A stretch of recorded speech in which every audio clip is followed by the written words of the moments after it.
their version of freedom is, great for them if you're a white Christian, far right fundamentalist.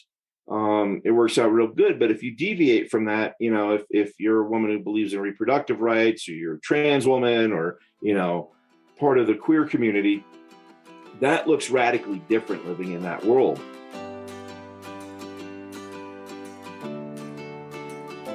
Welcome to Deep Dive with me, Sean Fettig.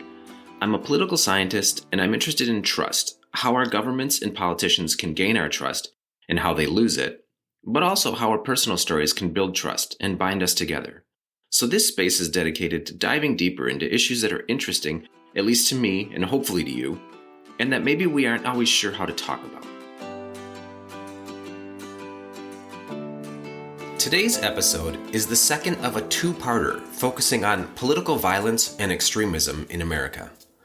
Last week, I spoke to Dr. James Hawden of Virginia Tech about the impact of extremism on our political institutions and the ability of those institutions to withstand such sustained attack, not just from fringe extremist groups, but also from fringe elements within the actual political and governing system.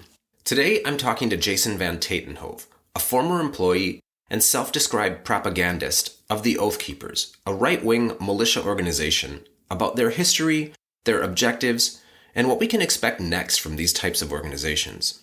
He has been a critical voice about organizations like the Oath Keepers in recent years, and has participated in numerous documentaries, including Hulu's Homegrown Standoff to Rebellion.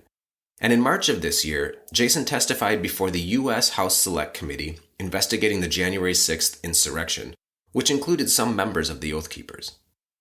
First, though, some context here might help to follow the conversation.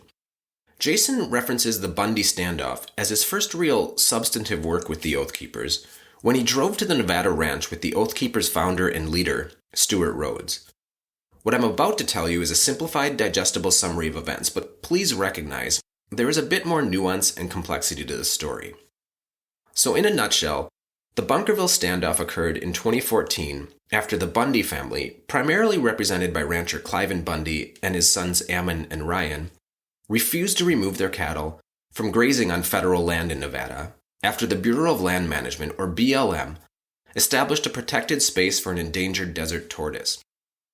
The Bundys argued that the states had sovereignty over land within their border, and that in fact the Bundys were sovereign citizens themselves, claiming that the federal government, thus, had no legal jurisdiction over the state land or the Bundys.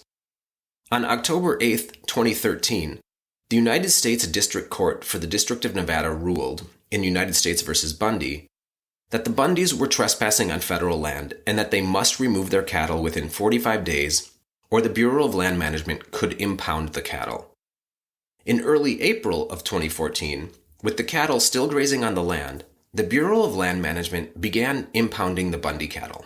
This led to what has become known as the Battle of Bunkerville, in which BLM agents faced off against armed protesters, including the Bundy family and private citizens and members of militia groups that had come from other parts of the country.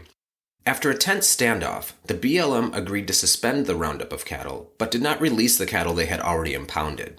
The Bundys continued to illegally graze their cattle on federal land. Ammon Bundy, Cliven's son, has gone on to participate in numerous other standoffs and occupations, including at the Malheur National Wildlife Refuge in Oregon in 2016. He is currently running for governor in Idaho.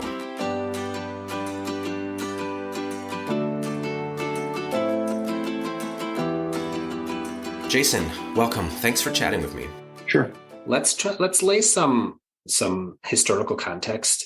Who are the Oath Keepers? What is the Oath Keepers? And then within that context, how did you become associated with them? What's the history there? Sure. So the Oath Keepers, and you have to understand they've kind of evolved over time. So the Oath Keepers is known as an American extremist militia group that is, a lot of what they are tied to has its origin in conspiracy theory. They kind of came to prominence where, a lot more people knew about them during the Bundy Ranch standoff. And the desert of Nevada, south of Las Vegas. So the way I kind of got hooked up into them is, I at that point was a independent journalist, kind of a do-it-yourself type guy. I had some podcasts and whatnot, and I had written professionally before back in the early '90s for some local magazines and stuff. And I started seeing stories on national news, and I had just moved up to Montana from Colorado. It was around Easter weekend when it really started making prominence. I started looking into it and found some interviews on InfoWars, Alex Jones's outlet, and there was this big kind of call out for good American patriots and militiamen and whatnot to go down to this tiny, old ranch in tiny little town of Bunkerville, Nevada, south of Vegas there, and take a stand against the federal government. And I've always kind of been the type of person who's drawn to big events, whether it's natural disasters or civil unrest, whatnot. I've always been someone who's just kind of gone there, whether both as a younger adult and then later on as an adult, doing it, covering it for news stories, or going to get the story, or to go get pictures that I would intend to use in artwork. So I thought this was a really historic moment, and I had some connections into some Republican politics due to a kind of a social experiment I had done before I had left Colorado. So that I had gotten some contacts there, and I reached out to them and just saying, hey, have you heard of these guys? Have you heard of this thing going on down in Nevada? And kind of looking around for how I might be able to go get embedded in and do some stories. At the time, I was doing some broadcasts for Revolution Radio and podcasts and whatnot. And sure enough, I started digging around, and by the end of the day, I got some calls from a guy, and he was handling a lot of the video and social media aspects for the Oath Keepers. And his name was Jim White. He had his own kind of do-it-yourself news outlet up in Northwest Montana called Northwest Liberty News. And by that evening, I had the okay to go ahead and go down with Stuart Rhodes embedded in his vehicle. And so I took the opportunity to go see what was going on. I really didn't have a lot going on at that point in time. I had just moved from Fort Collins, Colorado, up to the Butte, Montana area. And, I'd owned a tattoo shop previous to moving. So I just sold it and just wanted to get out of Colorado for a little bit. I'd pretty much grown up here from the time I was 10 or 12 and been there my whole life. So I really hadn't gotten many places, and decided, my oldest daughter was over 18 at this point, and my other two daughters I thought should get some different life experience. So we moved to Montana. And so when this opportunity came, I jumped on it. And I wound up driving up to Kalispell, which is actually right up on the Canadian border. But, it was a 3.5 hour trip up, and wound up meeting Stuart Rhodes there, and then traveling with him down south to Bunkerville. And I spent about 2 weeks with Stuart. And this was after, so that we had the Bundy Ranch is kind of broken into two periods of time. You have the initial setup when, you had like Ammon Bundy getting tased, and the BLM actually began rounding up cattle. They had between, I think, 150 and 300 heads of cattle rounded up. And then there was that big showdown, which was those iconic images that we see, like Eric Parker splayed out on the bridge overlooking the corral where the federal agents and the cows were being kept. And you had this kind of line of cowboys on horseback and, a bunch of people with flags converging on that. And there was actual guns pointed, from either direction. So that was kind of the big standoff day, the culmination. And I wasn't there for that.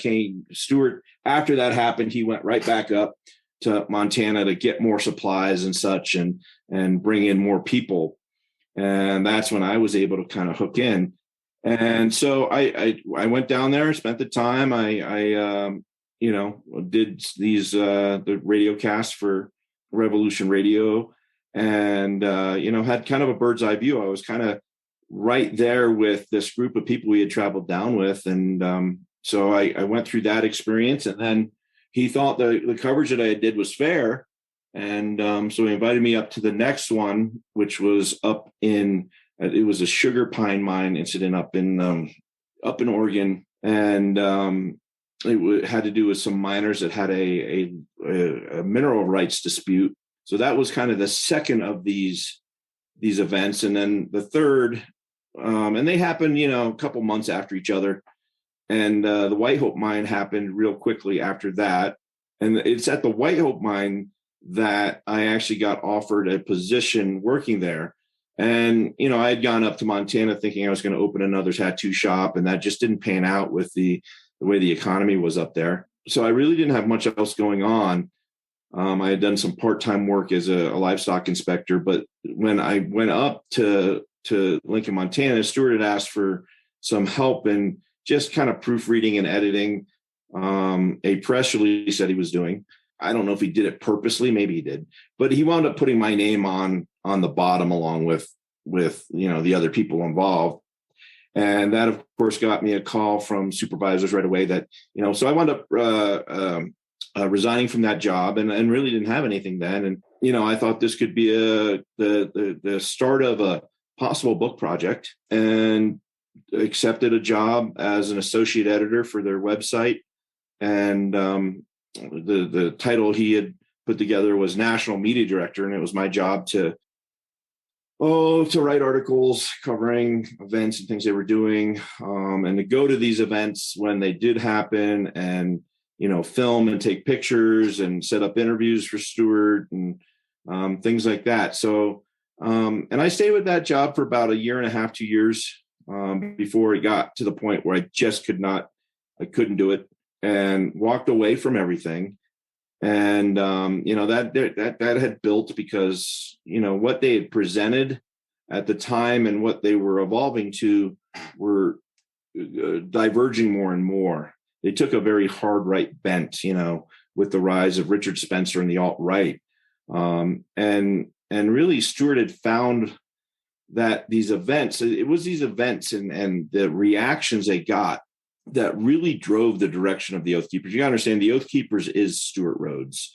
There is a board of directors and, different chapters and whatnot. But when it comes down to it, Stuart Rhodes is the one who was in charge of everything. And he had set things up that way from the beginning. And you got to understand, he is a Yale-educated attorney. He's a very smart guy in some ways. So, yeah, that was kind of my job there. And, it lasted for a period of time, and then I've kind of been doing this self-imposed penance since, kind of speaking out about the dangers, because I do feel a certain amount of responsibility for, being a part of I was never a member, I was an employee, but, I do have to own it. And I do have to say, yes, I did write for them, and yes, I did do this work for them. And, for a period of time, I did get a little swept up in it. And so I've just got to own that. But, these days, and I think I kind of underestimated them. I never would have thought, just based on my impressions of things, that they would have made it to, being a key element of what transpired on January 6th at the Capitol. But they were. And, I guess I saw it more as a scam for, that Stuart had kind of put together a grift that allowed him to have this sense of power and finance a certain lifestyle. Not that it was a very grandiose lifestyle, but it, he's able to travel around all the time and, eat steak dinners at Applebee's every night. So, I had kind of dismissed it as, well, that's just Stuart doing his thing. But obviously I underestimated things a bit. And when we saw the bloodshed happen at Muller Refuge, I thought that was a real indicator. I think we've gotten really, really lucky because, the danger doesn't necessarily lie within Stuart Rhodes and the people like Stuart Rhodes. It really kind of is in these kind of outliers that are just so inspired, and they have very specific techniques that they employ, that they're finding hot button issues that have an emotional reaction, and that they're really pushing those, and tying themselves into that agenda. And they kind of look for these events to insert themselves into to gain more donations and gain more membership and keep the whole thing going. So I'm glad you bring up January 6th, because there's a particular lens I want to look at this through. And I'm really interested in your feedback, which is, to most Americans, their introduction to organizations like Proud Boys, Oath Keepers, 3%ers, et cetera, is because of January 6th. And at that point, by that time, I think there was a broad brush that painted all the organizations essentially the same. That they all share the same common cause, they have the same beliefs, they all want the same things. Maybe at that point, to some degree, that may have been true. Well, right? It's true depending on the circumstances. So these organizations are very quick to demonize each other and throw each other under the bus. And they're what I would term pissing matches that happen all the time amongst these different groups. One's always calling another a fed, or that they're not for real. But the second that, and a good example of this is, for a period of time when I was with the Oath Keepers, there was one of these periods of time where there's kind of that pissing match going on between Alex Jones and Stuart Rhodes. You'll notice there was a couple of years where neither was on either's media outlets and appearing on each other's shows and being guests and even talked about or mentioned. And it all stems back to a disagreement that happened there was a big gun rally at the Alamo. Someone's feelings got hurt, and it snowballed into this thing. But as soon as they saw, this common theme where they could once again further each other's agendas, they were just best buds again. Stuart was on InfoWars leading up to what those events that happened on the 6th. And, I got to preface this, and I prefaced it with, the congressional investigators when I talked with them, because they had asked me to come give a historical precedence background on kind of the Oath Keepers. I've been away out of this game for, a while, many years. And my small sliver of what I saw firsthand that I can speak on was during that period of time. And I kind of washed my hands, other than, now that I've got the book deal and stuff, I'm revisiting all of it. But for a long time, I just wanted it out of my mind, out of my head. I wanted to put some good karma in the well and just move on. So, but talking from a historical precedence, they will align, and it's happened with the Proud Boys, when you looked at some of the events that happened with the Patriot prayer groups, in the Seattle area, in Portland, where Stuart would come in and say he was going to provide security.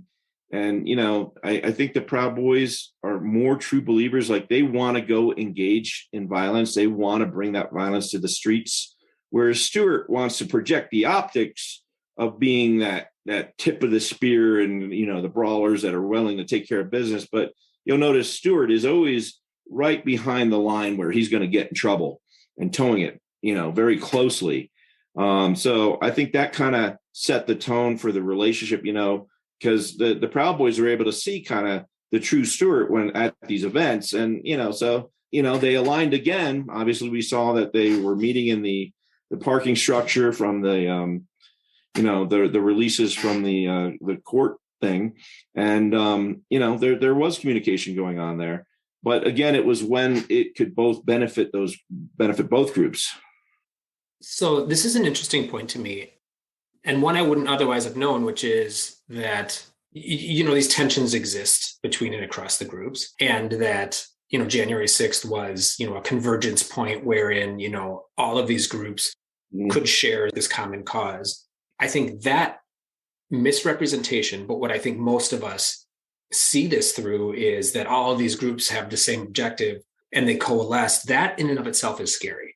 But I think what you're saying is actually a bit more scary, because assuming this had worked on January 6th, now we're faced with a whole bunch of groups clamoring for power that don't actually share the same objective.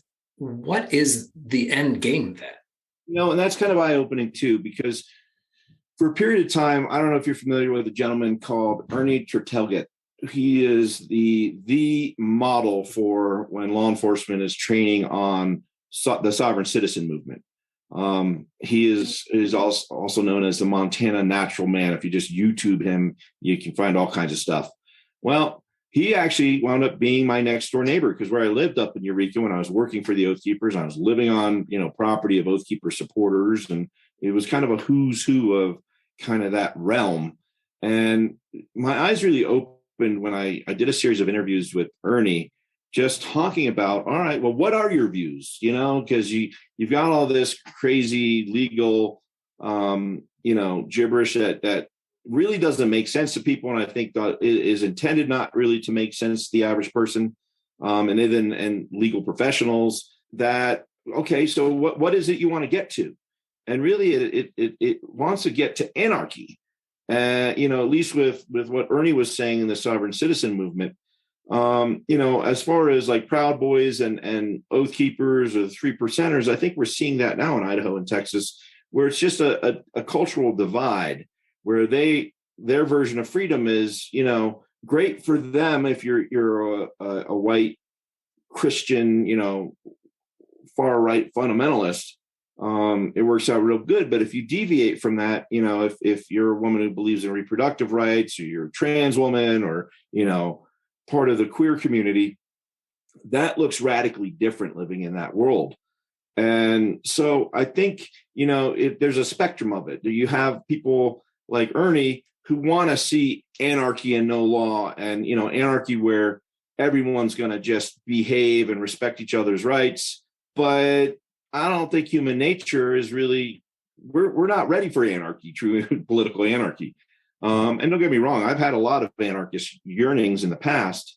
I would consider myself an extreme centrist these days. And, so you have that, and then you have kind of this misogynistic, alpha male dominated culture that the Proud Boys would want to see. And then, with something like Stewart, it's having the authenticity, the being seen as legitimate, as some sort of paramilitary folk leader who, helped to restore the country to a mythology of what it may have one day been in his eyes, with a president that, sees and acknowledges that and accepts his help, his offer for help. Stewart was always trying to go around the country offering, like the county clerk who wasn't officiating the gay marriages, offered to provide her security. He's always offering to provide security for people, the recruiting centers when that happened, that's just part of his MO. And he was always being turned down. I mean, it was rare that it was accepted. So I think he, part of it is being seen as this legitimate, patriot version of a freedom fighter leader, and coming to power and respect and recognition through that. So I have two things I want to talk about, and one of them is Trump, but I want to put a pin in it. So if I forget, let's swing back to this. Okay. But first, so anarchy in and of itself is like a governing theory, right? I mean, it's kind of like an anti-governing theory. Yeah, that everyone has personal responsibility to respect property rights and everything else. It doesn't feel like at the end of the day, let's say, this is at least a professed, objective or goal for these organizations. It doesn't feel like that's the case. And I hear that between the lines of what you're saying, which is, it seems to me like what is actually happening is they want to remove the guardrails that keep them in line from pursuing the world they want, which is, to eradicate the world of people they don't like, or at least be able to physically and abusively keep them in line. And right now, the government is stopping them from doing that. Sure. Yeah, absolutely. I agree with you. And that's very much it. They want their worldview and their community, and that's it. They want the freedom to do what they want to do, but they don't want to afford real freedom to other people within that community.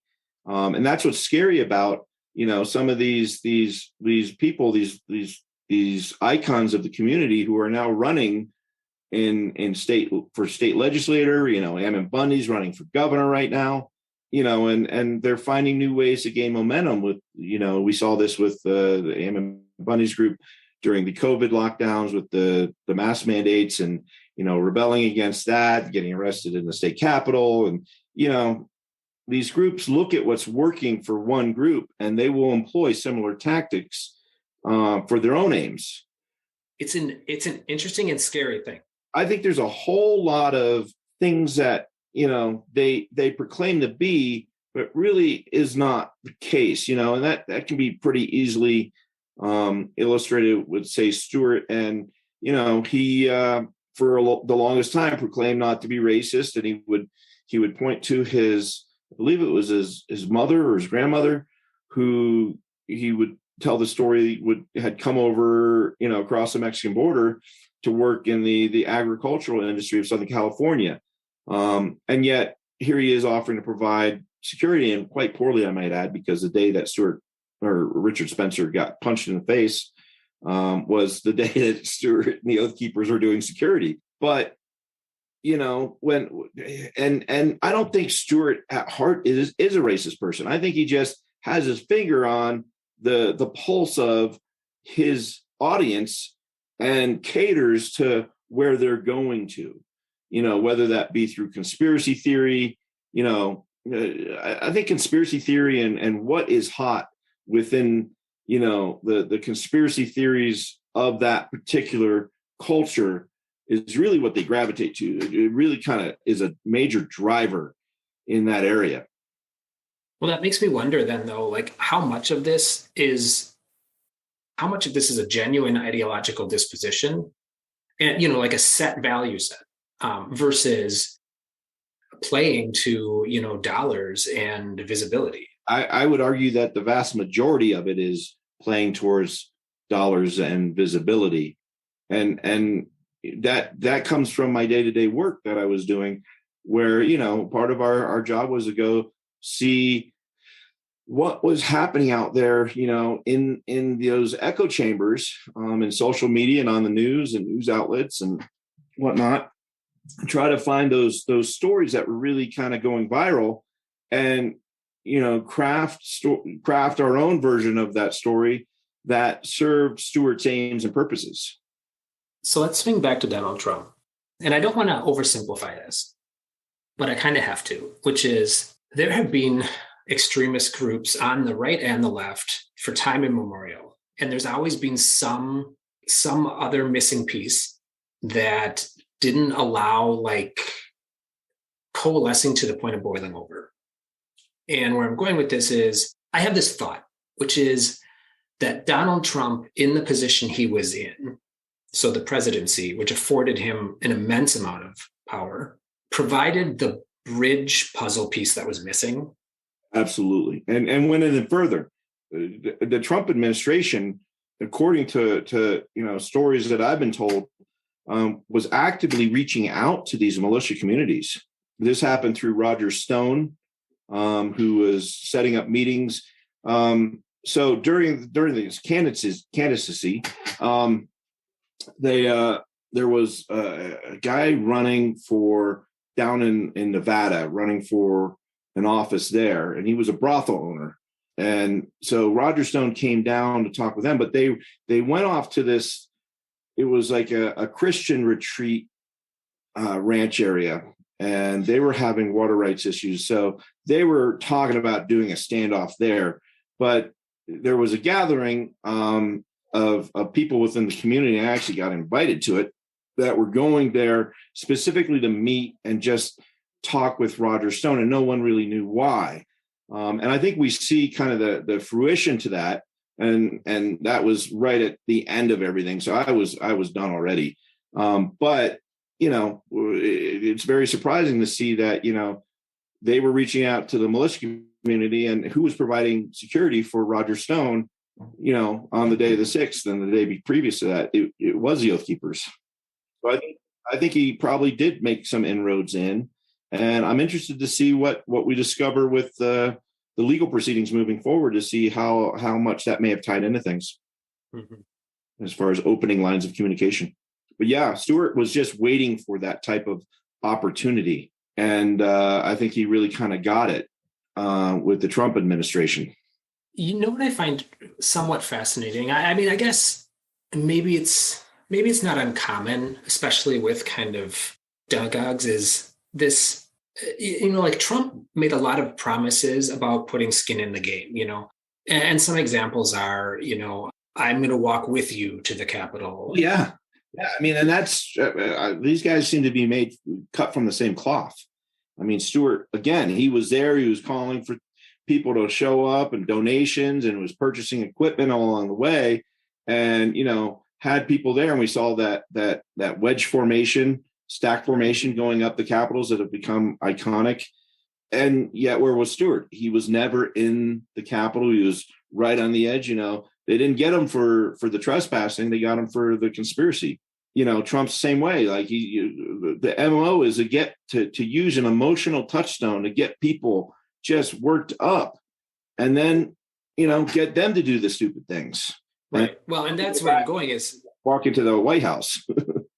Right. And I mean, also even campaigning, like, if you get into scuffles, I'll pay your legal bills. And that never happened. Right. And Stewart, that's a long tradition with, actually, he was disbarred from the Montana Bar Association because he had a string of clients and part of his soapbox speech when he was calling for donations and calling for people to go out and do these things was, if we're going to help pay you to get there and stay and feed you while you're here and make sure you get home. And if there's trouble, if you get if something happens, I'm a Yale educated attorney and I'll take care of you. And he abandoned so many people that they disbarred him. That's why they disbarred him. And Jerry DeLamus is a perfect example of this. He's someone who came out from the East Coast, was later arrested for the Bundy Ranch standoff. He was an oath keeper. He went on behalf of the oath keepers.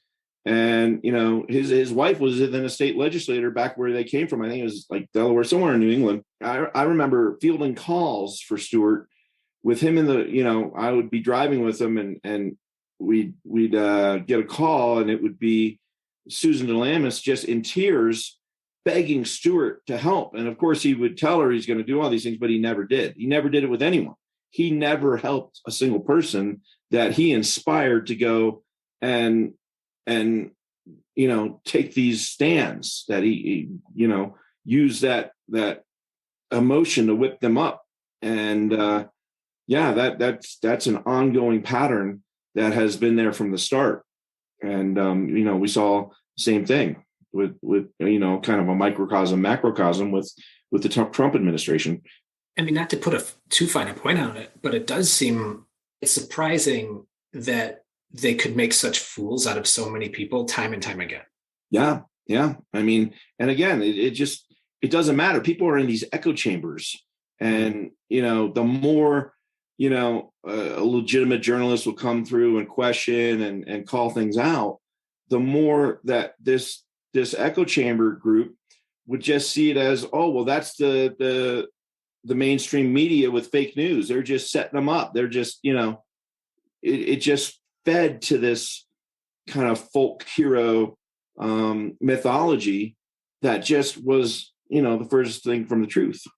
I guess that begs the question, or all of this begs the question of, like, with this landscape, right? So these organizations have proliferated. They've been able to recruit at a much higher rate than prior to, let's just say, the Trump administration. But Trump is not going anywhere. He's talking about running for office again. Yeah, and the scary part is he's talking about pardoning everyone.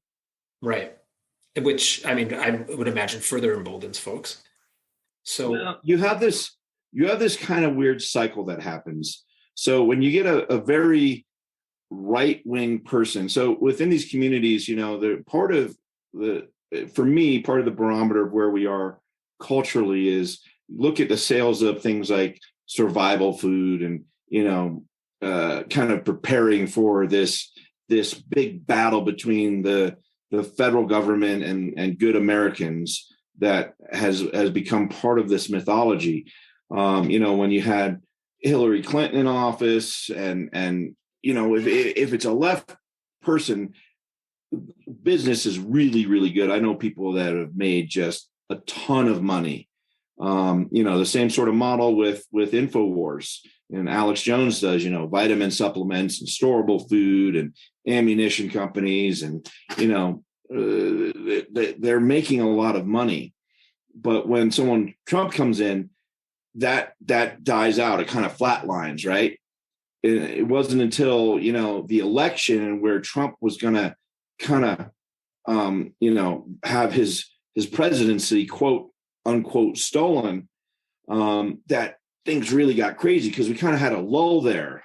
And, it's kind of this pendulum that swings back and forth depending on who's in office. And it's, every time it's becoming a more and more extreme reaction. And that's also part of what really scares me, along with what happens like on either end. Because, if Trump gets elected, that's a whole nother set of scary things to worry about than if he doesn't, and Stewart gets put in jail, and these people get put in jail, and now we have a power vacuum, and who knows what's going to rise up to fill that void.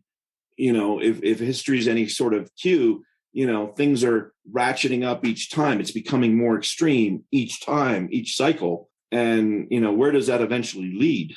Well, I mean, that actually leads to my next question.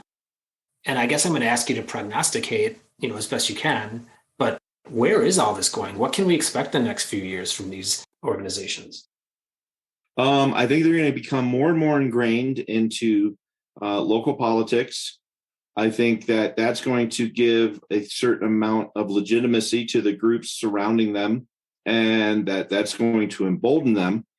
I think the only way, and I've been talking with a lot of people about this. I've been talking with people over at Georgetown Law, Mary McCord, some kind of nonprofit think tanks, even documentarians. I had actually a discussion with a gentleman who's putting together a Netflix documentary he wants me to be in.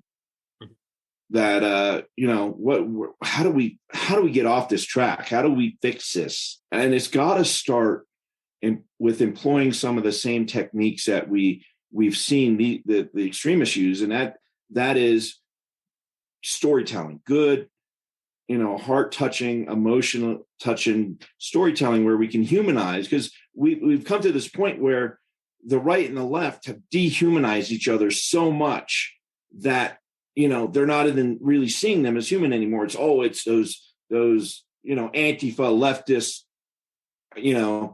troublemakers, or communist bloc representatives. And God, I got to say, the right now is kind of schizophrenic with communism, because there's a segment that really likes Putin and this whole big man authoritarianism kick, and those that communism is awful. Mm-hmm. So I think there's a certain amount of soul searching that needs to happen there. But I think the only way we do this, the best way we have to change a culture, we just seem to be wired for storytelling. That to a certain extent has been well weaponized, and I think we need to reclaim that and do it. Use it as a balm, use it as a healing agent. That we've got to actually open some dialogue, some conversations, between family members, starting family members that have diverging political beliefs. We've got to start talking to one another as human beings, and listen to each other. There's this huge divide right now between rural and urban America, and that divide started from very real things. If you look back in the history of what really kicked off Bundy Ranch, it had to do with certain legislation that was passed for the Mojave Desert tortoise, and the effects those well-intentioned endangerment regulations that were enacted really didn't take a look at the bigger picture. And 10 years before the Bundy Ranch standoff, the Bundys had 50 other farming families that were their neighbors. And by the time Bundy Ranch happened, Cliven was the last man standing. He was the last cattle rancher there. And, that all ties back to a urban development project that Clark County wanted to wanted to push forward. And in exchange for getting this from the government agency that gave those permits with the tortoise, because they knew that this urban development was going to have a negative effect. So they, in fact, this is actually coming from Reuters, they made a deal with them saying, we're going to try to buy out every rancher there is and get the cattle off of, the public lands there. And so they were trying to say that, look, this is having an impact on the way we make a living and the way our family has made a living for generations. But they felt it really landed on deaf ears, and everyone was pushed out. We've got to look at our approaches with government regulation and really listen to what the impact of that rural community is really having, because it does have major effects.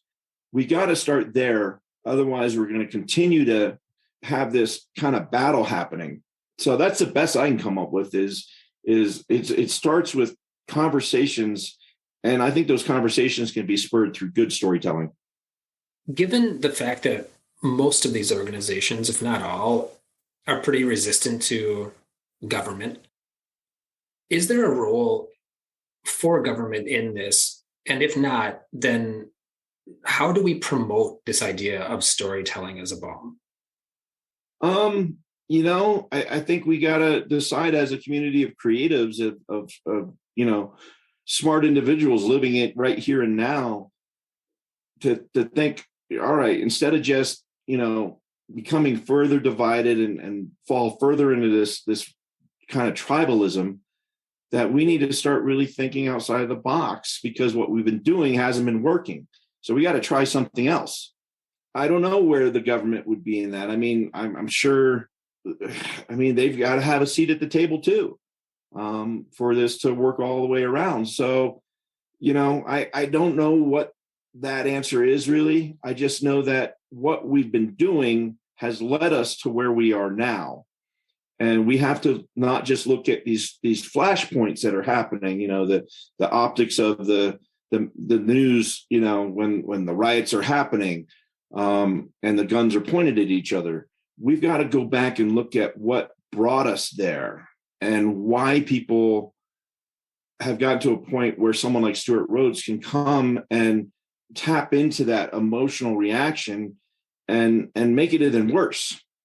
So let's make this a little more personal then, because I could imagine someone in your position, like, I think I agree with you. You said this earlier, like, you're not wanting to relive some of that history, but also there's a kind of a value in documenting that and, being aware of that.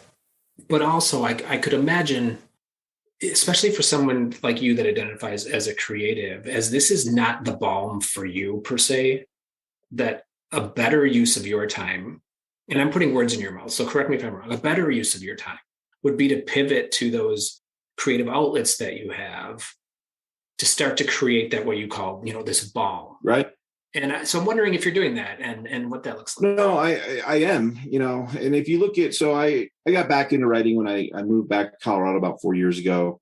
I started just kind of covering things on my own and doing kind of politically motivated artwork, which I've shown in galleries down in Denver. I did a whole series that showed at Bit Factory that used just Colorado-based trans models to start doing conversations there.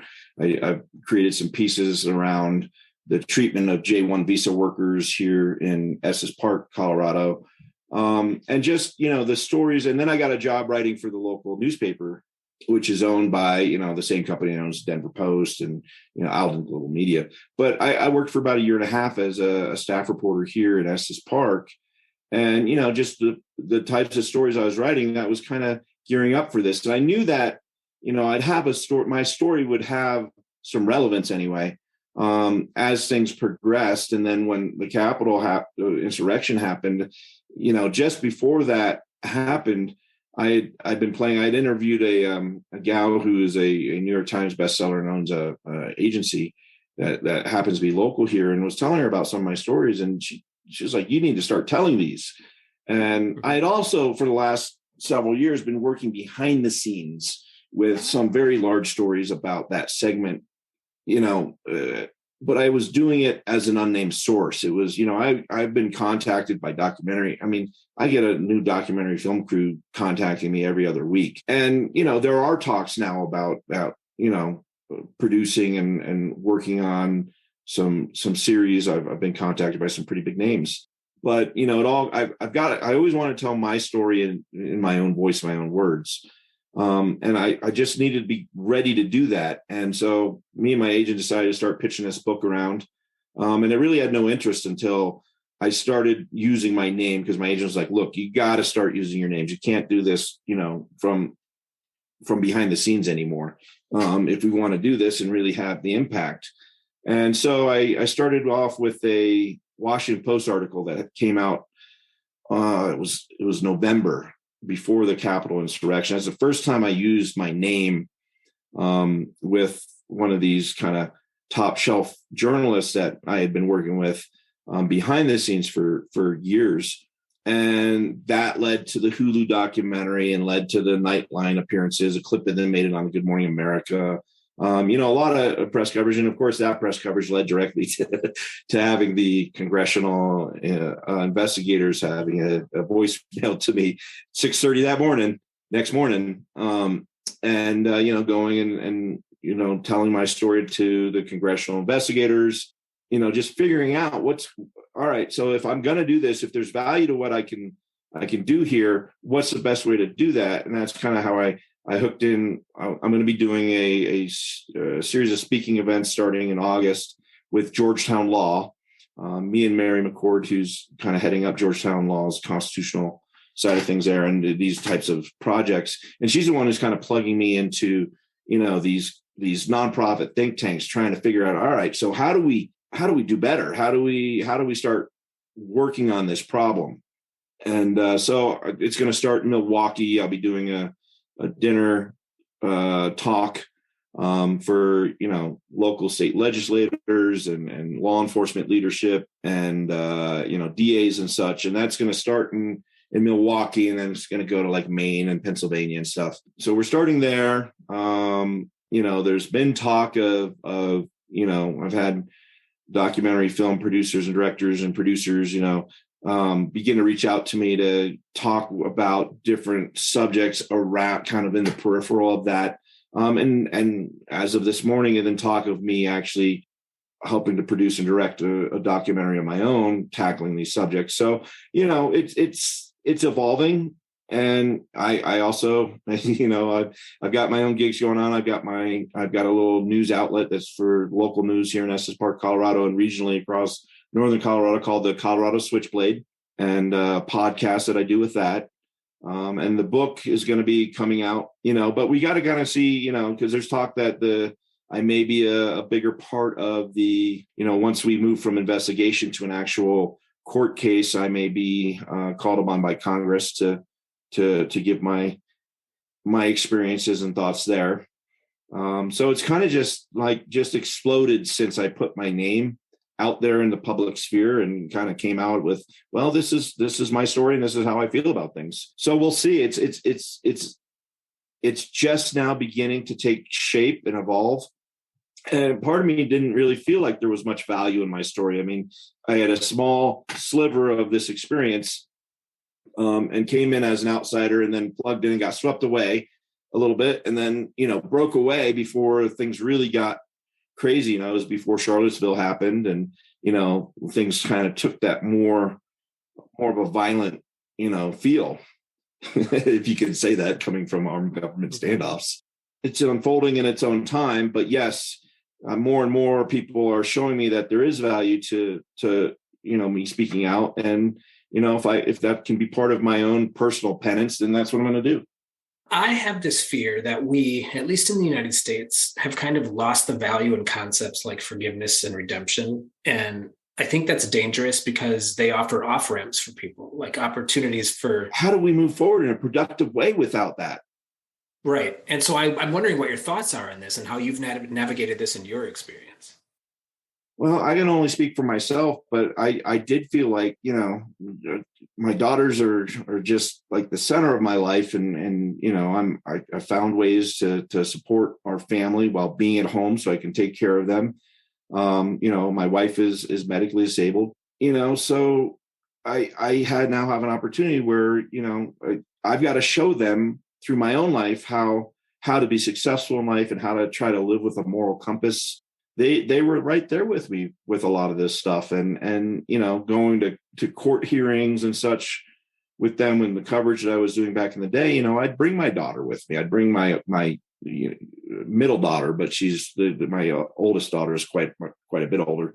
So they've always been a part of my life's journey since they've been here, and it's my job to help teach them, and I've got to show them, like, yeah, it's okay to get swept up and be associated with this type of thing. But you got to go try to do something to make up for it. You got to try to better the world. And I feel bad already for the world that they're going to be inheriting from us, that, there's all this craziness going on all around the world. And the craziness here, I was actually in the middle of that mix to a certain extent. So I've got to show them that, that you can come back from that and you can try to make a difference. And the important part is trying. Who knows if there'll be any differences made. We may just spiral and crash and burn, but I can't just, if there's something I can do to try to help, then I do have to do it, because I've got to show them, and I've got to try to make the world better for them. One more question for you. What have you been reading or watching lately that's been particularly interesting to you lately? And it doesn't have to even be related to what we're talking about. Yeah. I've been watching. I wrote an article about it, actually, and I did a podcast on an article about it. And I included my oldest daughter for kind of a younger view on this. But the climate change issue for me has been huge. We live here in Estes Park. Literally, just this morning, they took down the mandatory evacuations for a wildfire 5 miles out of town. The beginning of winter, there was the Kruger Rock fire right on the east side of town. Last summer, we were evacuated twice for the Cameron Peak fire, which was the largest fire in our state history here in Colorado, and then also for the Troublesome fire, which came over the other side of the park. And we also have had several major floods in recent history. So being up in the mountains right next to Rocky Mountain National Park, climate change is very apparent here, because we're in a land of extremes. And so those extremes get exacerbated with this climate change.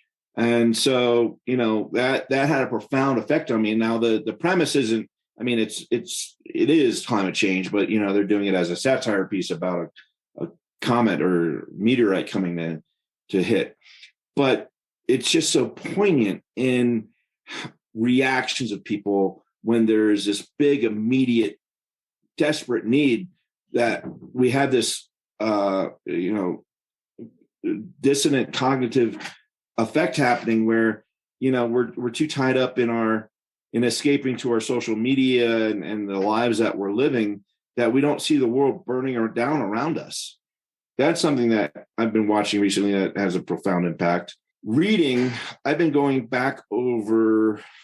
Well, first off, I read a lot of Stephen King, so I was reading his newest novel, and the fiction I write is like supernatural horror fiction. That's kind of it's following an old, beat up punk rock journalist in Colorado, and it's set like the first novel set during the wildfires of last year, and also deals with the treatment of the J-1 visa workers during the pandemic lockdown. Mm-hmm. So, I wrap in my fiction stories, I wrap a little, seed of truth to try to spur some conversations. And then the other thing I've been reading a lot, I've just been going through like the columns of Hunter S. Thompson. Mm-hmm. I've been working my way through his entire omnibus. Well, I really enjoyed this. I'm glad that you took the time to have a conversation with me. No, it was good. After these two interviews, Dr. Hawden last week and Jason this week, I'm particularly struck by a few things, and to be honest, at least in the short term, I'm not super hopeful. One, these organizations have an ideology for sure, but that ideology is malleable and often changes based on the strength of a revenue stream or how much attention they get. This makes it particularly difficult to understand what they want and to then even begin to address their grievance. Two, how leaders of these organizations, and including people like Donald Trump, use their followers, their membership as useful idiots in pursuing their own personal goals, promising some glory, money, and protection in exchange for loyalty, and often asking or expecting their members to put themselves in physically dangerous or legally tenuous situations that they themselves avoid. There's no dignity, no honor in that. It's just exploitation and abuse. And finally, the danger to the Republic, to the Union, as these fringe organizations have been embraced by, in fact, are themselves political elites, politicians that have ceded our American seat of democracy, our institutions, our chambers of law and policymaking. They are now inside the house they want to burn down. This is chilling. And I also agree with Jason's suggestion that sharing our stories, reconnecting with each other, as Americans, as humans, is a critical component of beginning to at least rebuild a bridge between our families and our communities. All right, so it has not escaped me that I've been neglecting Pride Month, and I've brought you a few heavy episodes. So next week, in recognition of Pride Month, I'm bringing you 2 episodes. On Monday, June 27th, I'm going to bring the temperature down a bit when I'll be talking to my buddy, Duncan Tucker, the writer and director of the movie Transamerica. We'll talk about a bunch of things, but I really focus on how such a small, independent film with somewhat controversial subject matter for the time became a critical darling that carried 2 Oscar nominations. And on Friday, July 1st, I'm talking to Marty Moore, the executive director of Out Boulder County, about the advocacy and support work they do and the state of queer rights in the United States today. In the meantime, as always, if you have any thoughts, questions, or comments, you can email me at deepdivewithsean@gmail.com. And you can find me on Twitter at deepdivesean and on Instagram at deepdivewithsean. Chat soon, folks.